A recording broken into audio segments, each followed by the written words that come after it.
what happened is the United States and European Union mobilized this virulent nationalist group out of Lvov in Western Ukraine, among whom were these neo-Nazis who worshiped Stepan Bandera and the Banderista movement, which was a pro-Nazi Ukrainian national movement, carried out a resistance in that area for decades.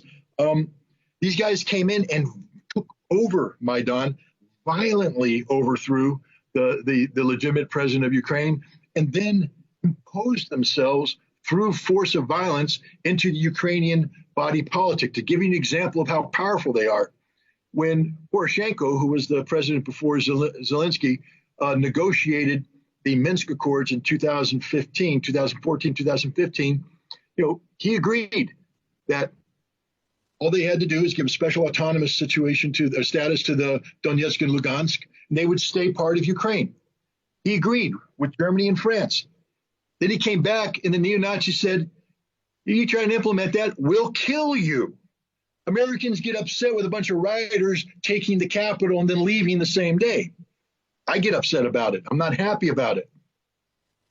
But it ain't an insurrection. An insurrection is what happened in Ukraine. What's happening every day. Zelensky was told he was elected to be the president who brought peace. If you remember, Zelensky toured the front line because they were supposed to disarm. And he went up to the Azov battalion and he said, disarm. And they laughed at him, kicked him out. He said, I'm the president of Ukraine. They said, shut up, we'll slap you. He had to leave. And he was told, if you sign Minsk, we will hang you by the neck until dead. That's the control these people have. And they've done it in the military. These people should have been disbanded, arrested, shot. Instead, the military absorbed them and then promoted their officers throughout the ranks so that there's neo-Nazis everywhere.